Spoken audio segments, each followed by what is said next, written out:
Salut à tous, j'espère que vous allez bien et que les chapitres précédents vous ont plu. Et si vous ne les avez pas vus, on vous invite très fortement à aller les voir. Et là, j'ai une annonce à vous faire. Une grande annonce à vous faire. On a une surprise pour vous. Notez bien dans vos agendas. Abonnez-vous à tous nos réseaux sociaux pour ne pas la manquer. On a une surprise qui vous attend le 18 janvier prochain. Le 18 janvier, soyez connectés sur nos réseaux. À partir de 18 h, on a une très belle surprise pour vous.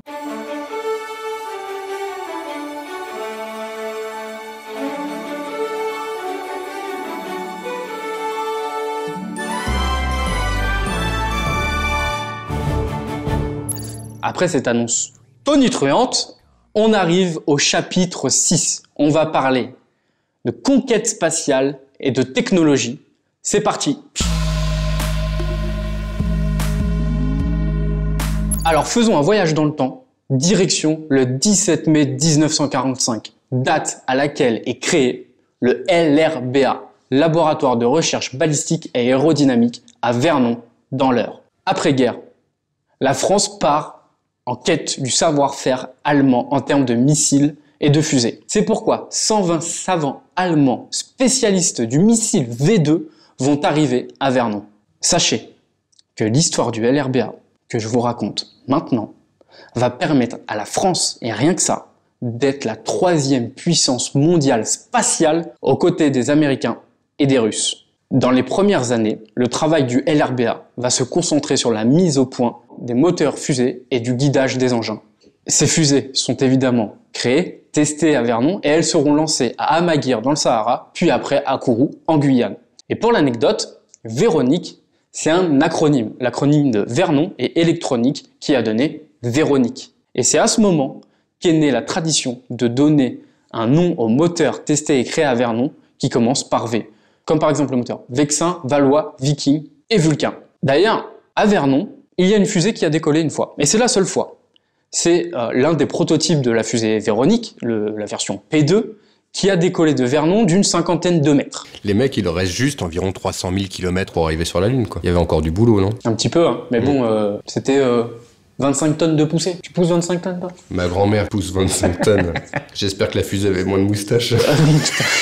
Et d'ailleurs, un an avant, parce que les tests des moteurs et des fusées, ça n'a pas toujours été une réussite. Un an avant, le 6 janvier 1950, le test d'une fusée a complètement raté.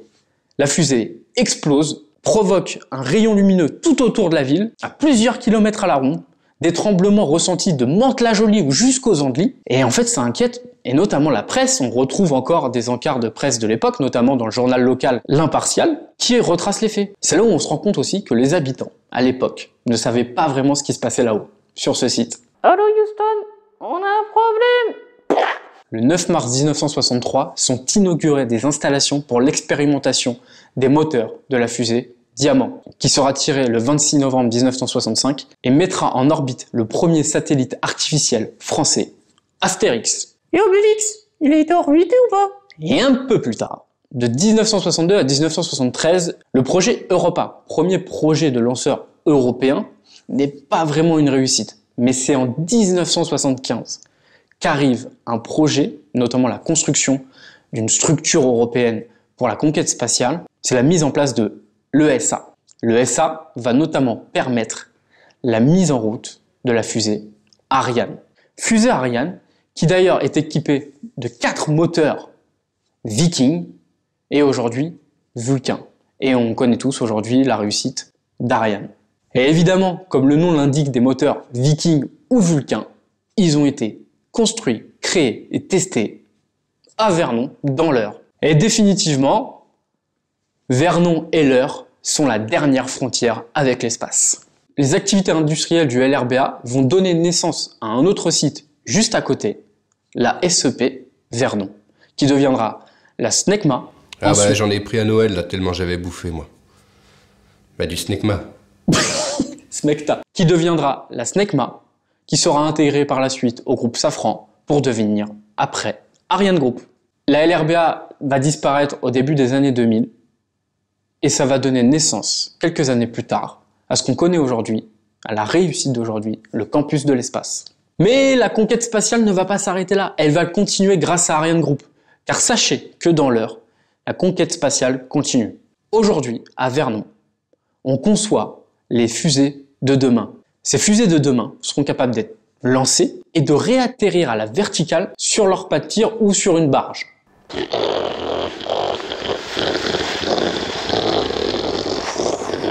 Et les moteurs d'Ariane 6, future fusée pas encore lancée, qui sera lancée en 2022, sont construits et testés évidemment à Vernon dans l'heure. Mais dans l'heure, chers amis, on ne s'arrête pas au niveau technologique qu'à la conquête de l'espace. On ne s'arrête pas qu'à s'envoyer en l'air dans l'heure. On aime bien naviguer aussi. Et sachez qu'on est aussi à la pointe de la technologie au niveau maritime. On n'a pas la mer, on a la Seine, on a des ruisseaux, on a tout ce qu'il faut. Au niveau maritime, on a aussi et surtout les bassins d'essai des Carènes à Val-de-Reuil.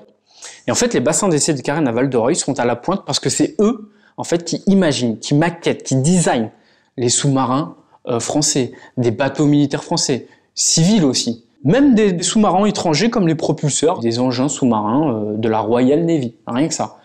Et surtout, le futur porte-avions. Aucune image ne sera dévoilée, c'est top secret. Le futur porte-avions de l'armée française est imaginé, dessiné, testé et maquetté dans l'heure. Et ouais, le prochain porte-avions français sera EUROA. Moi aussi je disais mon bateau du futur. Évidemment, conquête de l'espace, bataille navale, tout ça laisse place à toutes les imaginations possibles. Et surtout au cinéma. Et aussi, dans le cinéma, au niveau technologique, on est les meilleurs dans l'heure. Grâce à qui? Grâce à moi. Mais quand mais tais-toi! Au cinéma, en termes de technologie, on est aussi les meilleurs dans l'heure. Et grâce à qui? Grâce à la référence dans le monde du cinéma, créée par Jacques Delacou. C'est bien Transvidéo. Petite entreprise, mais grande par son talent, d'une vingtaine d'employés.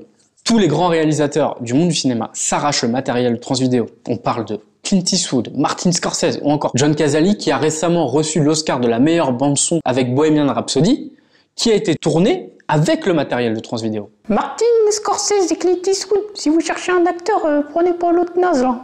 Moi je suis présent, ça fait un moment que j'ai pas de boulot. Si je vous dis que des films ont pu exister grâce au matériel de Transvidéo comme James Bond, My name is Scrat Bond. Pirates des Caraïbes ou encore Captain America, c'est grâce à eux, Transvidéo.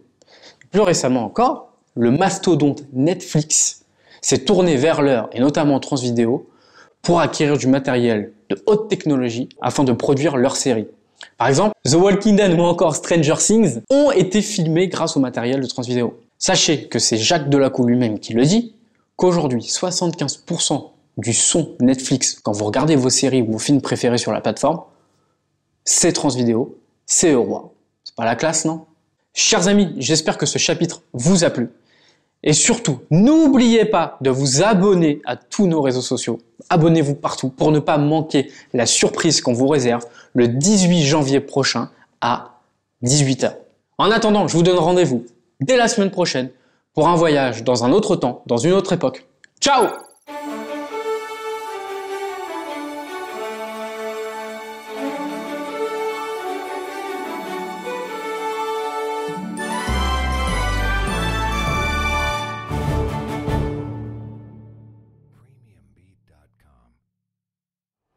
Mais est-ce qu'on a déjà envoyé des glands dans l'espace?